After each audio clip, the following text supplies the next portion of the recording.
जय श्री राधे। आशा करती हूँ कि आप सभी मंगलमय होंगे। ईश्वर कृपा आप पर सदैव बनी रहे। आज इस वीडियो में आप प्राप्त करेंगे माघ मास महात्म्य 18 अध्याय, 19 अध्याय व 20 अध्याय का महात्म्य कथा। गुरु उपदेश। गुरु वशिष्ठ ने कहा, हे राजन, वह राक्षस समझ गया था कि उसके सहस्त्रों वर्षों के पाप कर्मों का नाश हो चुका है, परंतु अभी तक उसको ज्ञान मार्ग की पूर्ण जानकारी नहीं थी। अतः राक्षस ने कंचन मालिनी के पैर पकड़ लिए और बोला, हे देवी, मैं घोर पापी हूँ। धर्म कर्म के विषय में मेरा ज्ञान शून्य है, अतः मुझे दान धर्म कर्म के विषय में ज्ञान दे, जिससे मैं मुक्ति के मार्ग को ढूंढ सकूं तथा उस ओर अग्रसर हो सकूं। राक्षस के कातर वचनों को सुनकर कंचन मालिनी का हृदय दया से परिपूर्ण हो गया। उसने राक्षस के सिर पर पवित्र हाथ फेरा और कहा, हे भद्र, अब तुम्हारा पाप कर्म नष्ट हो चुके हैं। मैं अनेकों वर्षों से विधि पूर्वक माघ स्नान कर रही हूँ। प्रयागराज पर मेरी अपार श्रद्धा है। विद्वान धर्म को कदापि गुप्त नहीं रखते हैं। विद्वान दुखी जनों का दान देने की प्रशंसा करते हैं।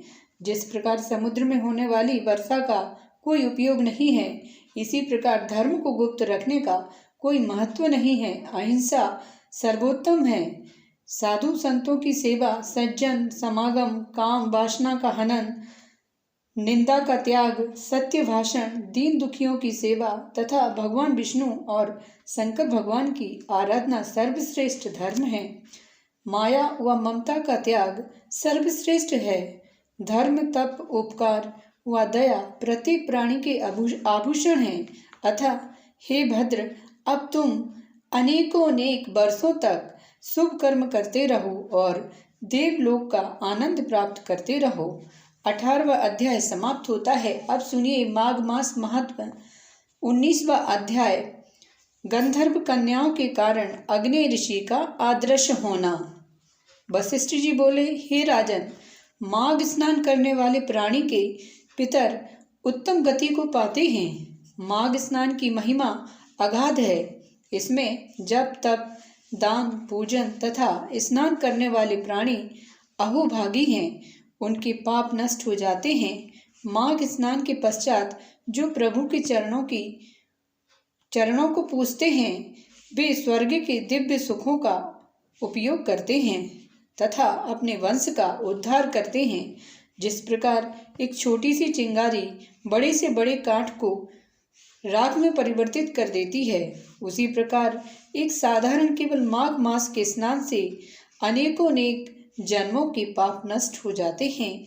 इस संदर्भ में गंधर्व कन्याओं का पाप कर्म व फल उसके तत्पश्चात इस बात का साक्षात उदाहरण है। इतिहास के अनुसार पिता श्री गंधर्व के 5 कन्याएं प्रमोदिनी, सुशीला, सुस्वरा, सुतारा और चंद्र नाम की थीं।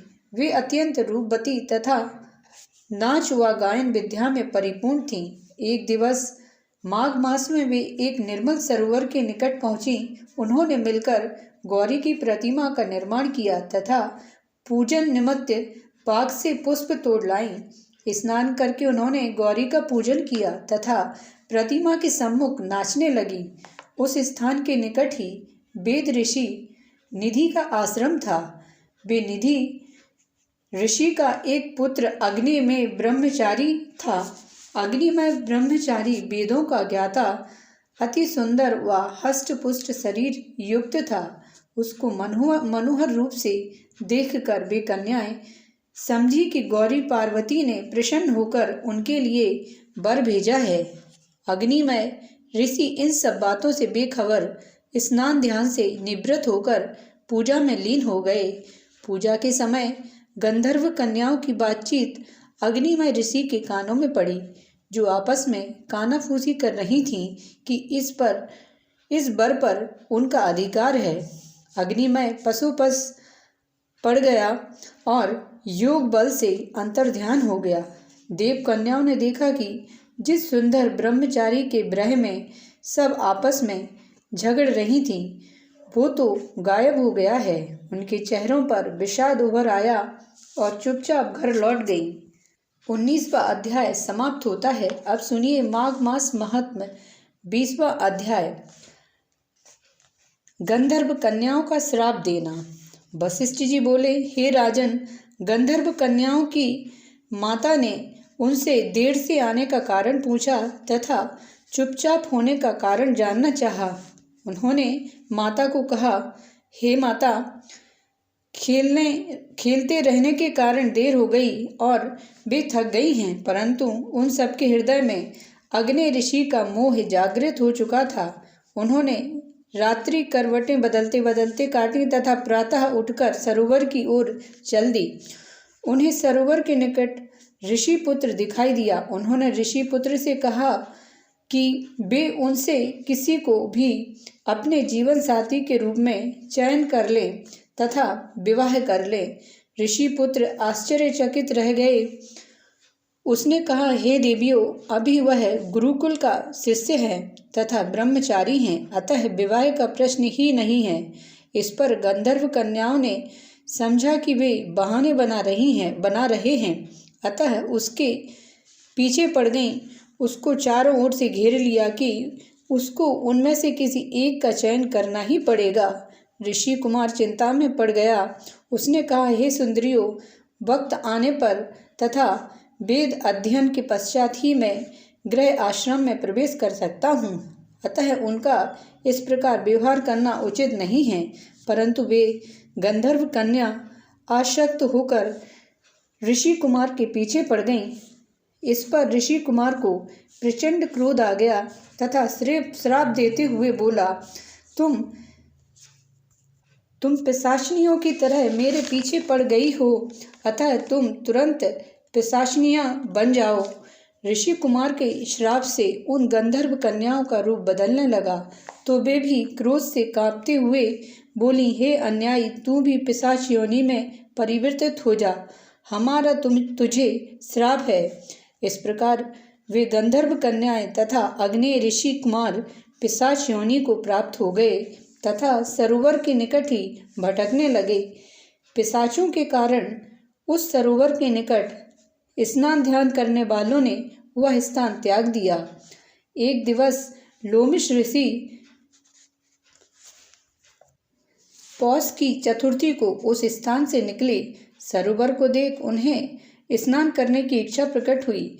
उधर पिशाच एवं पिशाचिनियां भूख से व्याकुल वहीं भटक रही थीं। वे लोमेश ऋषि की ओर खाने के लिए भागीं, परंतु लोमेश ऋषि के तेज के कारण उनके निकट आने से पूर्व ही उन्हें लगा कि उनके शरीर में अग्नि प्रज्वलित हो रही है। वे घबराकर दूर भाग गईं। लोमेश ऋषि को देख अग्नेश के पिता वहीं आ गए तथा हाथ जोड़कर अपनी व्यथा सुनाई कि किस प्रकार उनका पुत्र तथा गंधर्व कन्याएं पिशाच योनियों को प्राप्त हुए हैं।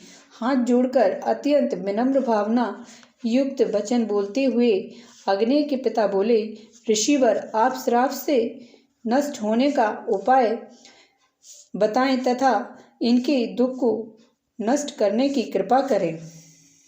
20वां अध्याय समाप्त होता है। चैनल पर पहली बार आए हैं तो चैनल को सब्सक्राइब करिए, बेल आइकन प्रेस करिए, लाइक अवश्य करिए। मिलते हैं अगली वीडियो में। जय श्री राधे।